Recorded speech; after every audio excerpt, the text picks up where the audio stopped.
Hello everyone. सो आज की video में हम डिस्कस करेंगे the difference between the effectiveness and efficiency और देखेंगे कि what is the relation between the effectiveness and efficiency. तो अगर अभी तक आपने मेरे चैनल को लाइक एंड सब्सक्राइब नहीं किया है तो पहले आप जाकर चैनल को लाइक एंड सब्सक्राइब करें। सो स्टार्ट करते हैं। Basis of difference. So first is on the basis of meaning. पहला डिफरेंस हम किसके बेसिस पे दे रहे हैं? मीनिंग के बेसिस पर। That is the effectiveness and efficiency. It refers to the completing the task on time no matter whatever is the cost. इसमें क्या बोलता है? इफेक्टिवनेस बोलता है कि भाई मेरे को काम कंप्लीट चाहिए, मेरे को कोस्ट से कोई मतलब नहीं है। ज़्यादा कोस्ट आ रही है वो तुम्हारी प्रॉब्लम, कम कोस्ट आ रही है वो तुम्हारी प्रॉब्लम। सिर्फ मेरे को क्या चाहिए? काम कंप्लीट चाहिए, वो भी टाइम पर। लेकिन इफ़िशेंसी क्या बोलता है? It refers to completing the task with minimum cost. ये बोलता है भाई मेरे को काम कंप्लीट चाहिए विद मिनिमम कोस्ट। ठीक है, काम तो कंप्लीट चाहिए बट टास्क कंप्लीट चाहिए with the minimum cost and optimum utilisation of resources. और रिसोर्सेज भी ऑप्टिमम यूटिलाइज होनी चाहिए, मतलब रिसोर्सेज का भी बेस्ट यूज़ होना चाहिए। ऐसे ही नहीं कि वैसे ही रिसोर्सेज यूज़ करके ऊपर ऊपर से हमने दिखा दिया कि हमारा टास्क कंप्लीट हो गया। मैक्सिमम यूज़ करो रिसोर्सेज का और जो है कोस्ट कम निकालो ज़्यादा से ज़्यादा। ये कैसा होता है? कोस्ट इफेक्टिव मैनर होता है हमारा इफ़िशेंसी। ओके, नेक्स्ट होता है difference on the basis of objective. अब हमारा ऑब्जेक्टिव क्या होता है? To achieve the end results.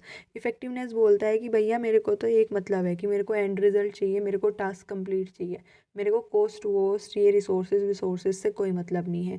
लेकिन इफ़िशेंसी बोलता है कि भैया मैं तो ऐसे नहीं मानूंगा, मैं तो कंडक्ट करूँगा कोस्ट बेनिफिट एनालिसिस। मतलब मेरे को कोस्ट से बेनिफिट निकालना है अपना, कि कोस्ट कम से कम लगे मेरी और बेनिफिट मुझे सबसे ज़्यादा से ज़्यादा हो। ठीक है, नेक्स्ट होता है मेन कंसिड्रेशन।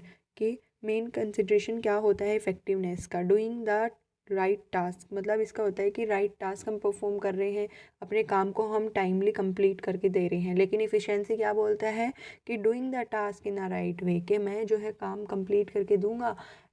सिर्फ मेरा मतलब ये नहीं है कि मैं काम को कंप्लीट करूंगा बट उसको राइट वे में करूंगा, इन अ कोस्ट इफेक्टिव मैनर में उसको कंप्लीट करके दूंगा।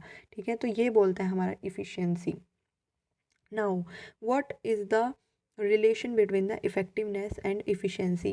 अब हमारा क्या रिलेशनशिप होता है effectiveness and efficiency? So effectiveness and efficiency are equally important. ये दोनों जो होते हैं इक्वली इंपॉर्टेंट होता है, क्योंकि एक तो फोकस करता है कि हम टास्क टाइम पर कंप्लीट करके दें और एक फोकस करता है कि हम टास्क कंप्लीट करके दें टाइम पर विद द मिनिमम कॉस्ट। ठीक है, तो हमारे बिजनेस में दोनों चीज़ें इंपॉर्टेंट होती हैं। अब ऐसा तो होगा ही नहीं कि कंपनी जो है सिर्फ टाइम पर टास्क कंप्लीट करके एक हाई पोजीशन मार्केट में अचीव कर लेगी। नहीं होगा ना, उसके लिए उसको cost effective manner technique strategies भी यूज़ करनी पड़ेंगी। सो ये क्या होते हैं? दोनों इंपॉर्टेंट रोल प्ले करते हैं every business. as being effective means the task but it is not enough to just to complete a task। so effective का क्या मतलब होता है? कि किसी भी टास्क को कंप्लीट करना, टाइम पर कंप्लीट करना। लेकिन सिर्फ ये इंपॉर्टेंट नहीं होता बिजनेस में। बिजनेस में टास्क भी कंप्लीट करना होता है लेकिन with minimum cost. So it must be done correctly without any wastage of resources. मतलब बिजनेस क्या बोलता है? बिजनेस की नीड्स क्या होती हैं? कि भाई मेरे को इफेक्टिव मैनर में तो चाहिए ही चाहिए टास्क, लेकिन उसको इफ़िशेंटली भी करो, मतलब उसको लेस कॉस्ट में भी करके दो जिसकी वजह से बिजनेस को मैक्सिमम प्रॉफिट हो। ठीक है, मैक्सिमम गोल्स उसके अचीव हो पाए। Now effectiveness and efficiency are two side of the same coin, one without other is no use. मतलब एक ये क्या बोलता है कि ये दो कॉइन की तरह होते हैं। जैसे एक कॉइन है उसके दो फेसेस होते हैं, हेड एंड टेल। ऐसे ही हमारा इफेक्टिव और इफिशिएंसी होते हैं। फॉर एग्ज़ाम्पल अब की बार मैंने क्या बोला कि मेरे को बिज़नेस में इफ़ेक्टिवनेस चाहिए लेकिन इफ़िशेंसी नहीं चाहिए, तो मैं टास्क तो करवा लूँगी बंदों से। ठीक है, अपने गोल्स तो अचीव कर लूँगी टाइम पर but without the consideration of cost. लेकिन उसमें हम कॉस्ट को कंसिडर नहीं करेंगे। लेकिन अगर मैं ऐसे ही बोलूँ कि मेरे को बिज़नेस में इफ़ेक्टिवनेस चाहिए, ठीक है, तो बिज़नेस जो है कम कॉस्ट में करके देगा लेकिन टाइमली प्रोवाइड नहीं करेगा। तो बिज़नेस में ये दोनों चीज़ें इंपॉर्टेंट होती हैं। अगर एक नहीं होगी तो दूसरे की कोई वैल्यू नहीं रहेगी, अगर एक होगी तो दूसरे की कोई वैल्यू नहीं रहेगी। ठीक है, तो दोनों ये दोनों मिलकर काम करती है और दोनों इक्वली इंपॉर्टेंट होता है।